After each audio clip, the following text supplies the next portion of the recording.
18 months ago, I lost a whopping 6 kilograms of body weight from just 10 hours of cycling, meaning I went from looking like this to looking like this due to severe dehydration. It was one of the worst experiences of my life, and I never want it to happen again.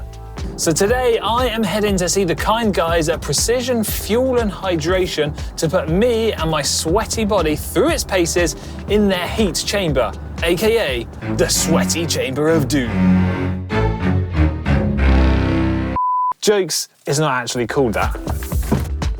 Now, the reason I've come to see the guys at Precision Fuel and Hydration is because in just over 100 days' time, I am going to be taking on one of the toughest, hottest, and most iconic events that I have ever done, and that is the Lifetime Grand Prix Unbound 200.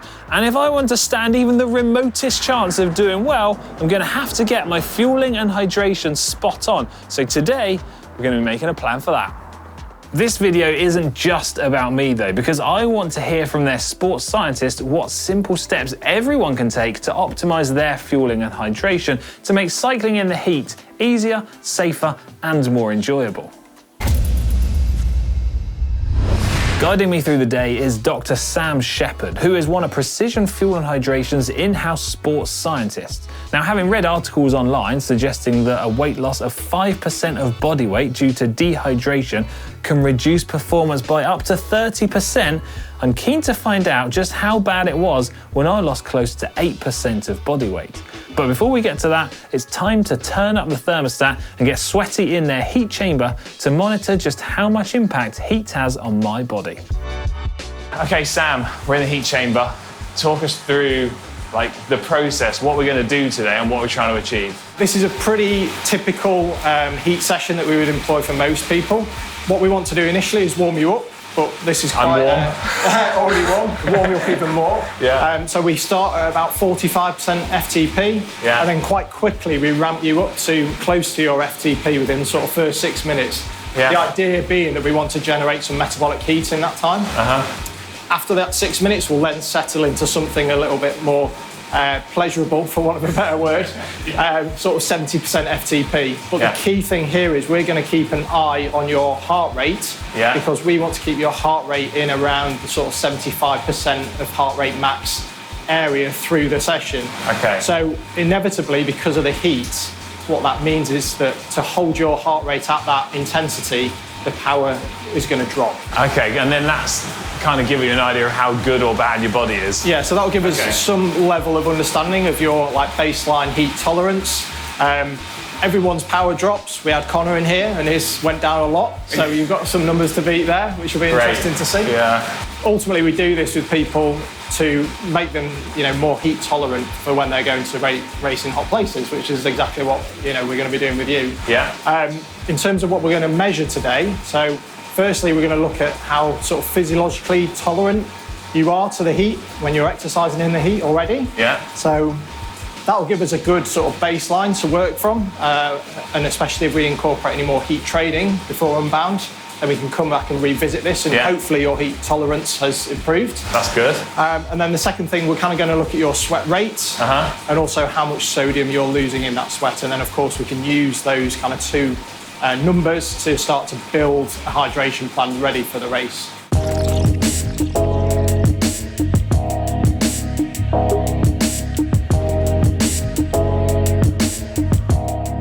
The actual effort feels fine, and I can see the numbers, and you know that in your head that's cool, but I'm just so bloody hot.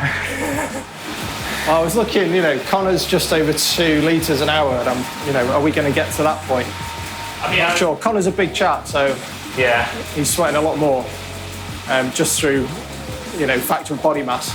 Just mass. Yeah. He's an absolute unit. Yeah.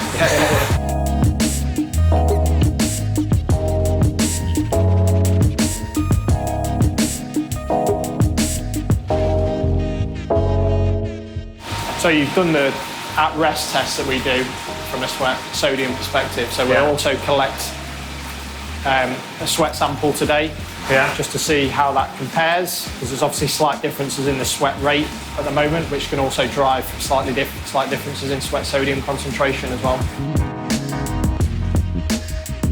I can feel like a cumulative fatigue. Yeah, okay. I don't know if that's just like because you're sat here overthinking it. We've had to drop your power by nearly 100 watts. Yeah. What that means really is your power that you started at was about 245, and that you're now riding at about 184, 185. Yeah, I can feel it. So like 60 watts dropping just to hold your Is that heart rate. from like inefficiency of the body? Yeah, efficiency, yeah, essentially. So hopefully what we'll see is, if we do some heat preparation, we do the heat block leading into Unbound and we reassess this, we might start at the same power, but by the end you might be at, say, 210, 220 watts. Okay. So your body's better able to tolerate the heat and you can hold a higher power for longer.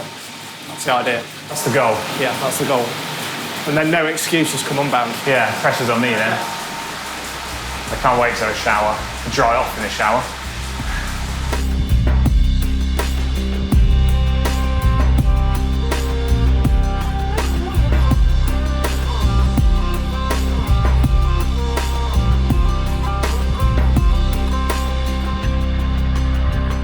Main bit of the test is over. So we've got like all the information we kind of wanted. We get off, dry up, clean up, and like find out how good or bad things are, I guess. It's down to you. Yeah, exactly. Okay, Sam, it's time to run through some results. Hit me with the information that we've gained, and I want to know if it's good or if it's bad.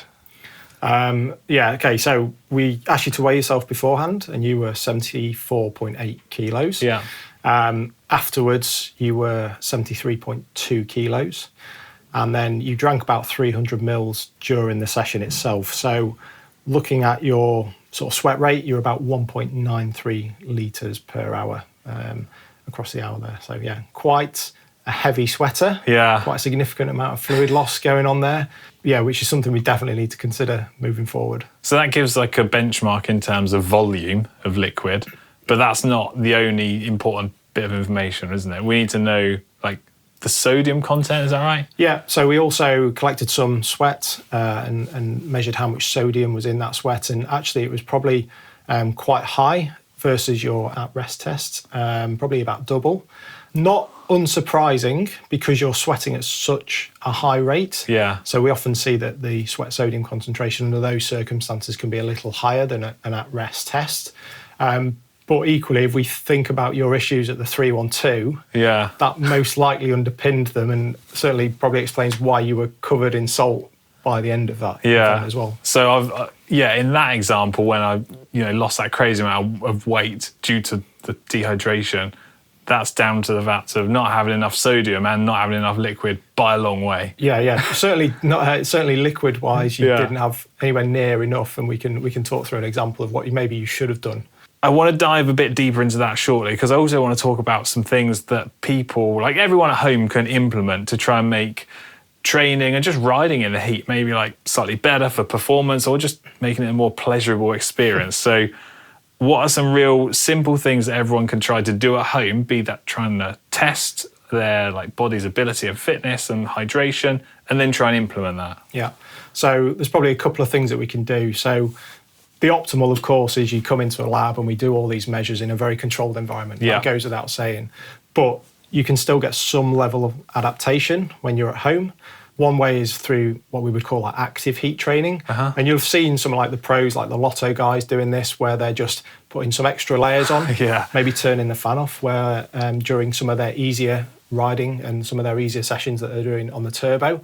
And that has the effect of just raising your core temperature, raising your body temperature, and starting to induce some of those heat-related adaptations that we're trying to. Yeah, because I guess you don't have to have all of the equipment and the data and the tech behind it. Ultimately, you're trying to make your body hot, and your body will naturally kind of adapt to that. Exactly. What we're trying to achieve with that is just to make yourself uncomfortably hot, and that's probably a good way of phrasing it. So if you can get to that scenario, then great. You can also try and look at controlling that and regulating where you're at with that from a heart rate perspective. Yeah. So we would always suggest that those active heat sessions are done when you're doing sort of more aerobic, easier riding, and then you would let the heat stress naturally build up essentially. Your heart rate will rise as a result of that.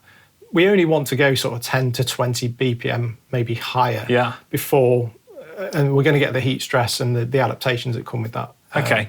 So in terms of volumes of liquid, I'm assuming people can do the same principle as what we've done here, like weighing yourself before and after sessions and monitoring the amount of liquid that you've consumed, and then you look at the difference. Is that right?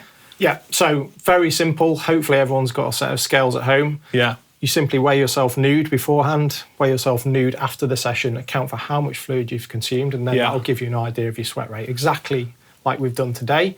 What we try and encourage people to do, though, is build up a bit of a database of those sorts of measures. You know, if you're riding the turbo 3 or 4 times a week, there's 3 or 4 opportunities there under different types of sessions where you can collect that data. So you can start to understand under different intensities and durations of sessions what your likely fluid losses are going to be. An easy thing to implement and quite a pleasurable thing to implement now is to also do some more passive heat strategies. So we can think about having a hot bath or even diving in the sauna for sort of 15, 20, 30 minutes after a session. And the reason you would do it after a session is that you've already raised your core temperature. And we're just trying to prolong that period where you have an elevated core temperature. Yeah. What I would say is in terms of, you know, we use that term uncomfortably hot. That probably also applies in that scenario, but we can also, again, use heart rate to try and understand the stress on the system there. So we don't want to be going sort of over, you know, maybe mid-zone 2 or something like that before then getting out of the bath or out of the sauna. If we cast our minds back to that dreadful day back in Mallorca where Ollie and I were riding round and I experienced what I would say is the worst bonk of my entire life. I've given you the data from my ride. You've looked at far more information than I ever thought you'd look at, like the weather conditions relative to those days, and you've plotted out what would have been the optimum and what is essentially what I've done.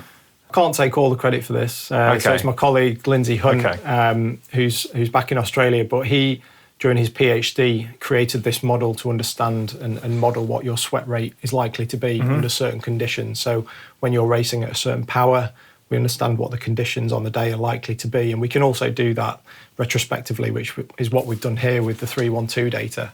Based on your power output and the conditions on the day, we expect that your sweat rate was roughly around 1 litre per hour. Okay. So not high compared to what we've done today. Yeah. But still, you know, an important and a significant amount of fluid, especially when we consider that you're only consuming, from what you've told us, about 500 mils per hour. So I'm like a half off. Essentially, yes. And that ultimately has led to this decline, which we can see on the graph here. Yeah. That by, you know, hour 10 of the race, you've lost sort of 7 or 8% of your. So this red line here is the sort of stable rate where that's like you're aiming to be at. So that's representative sort of 2%, and that's, you know, once in theory or on average, once you go beyond 2% of your body weight loss, that's when you start to see declines in performance occurring.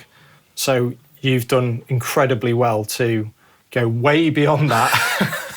Well, that's it. Well, in a bad way, though. Well, in a bad way, yes. I'm being a bit facetious. So we were down to what, 7-8% almost? 7-8%, yeah. And so how significant is the impact of that on your body? Not even just performance, but is it close enough to having any impact? Because I was like, I feel like I'm struggling to concentrate, and your alertness is struggling. So and I mean that's not your body shutting down necessarily, but there's certainly some preservation of life going on to some extent there. You're unable to cool, and we saw from your power profile, of course, that your power just dropped off. Yeah. You know, you were pushing 57 watts in the last few minutes. It was awful just to get to the end.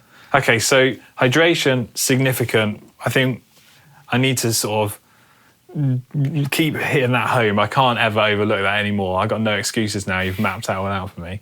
But the other thing I think we need to look at is actual fueling and the amount of energy you're consuming, because there's lots of information out there over the internet, some good, some bad, and some things say you want to have a gram per kilogram of body weight. Some things say you have to have 60 grams of carbs an hour. So where do we start with this, and what are some of the examples that you could perhaps give for when I'm trying to take on Unbound in a race environment?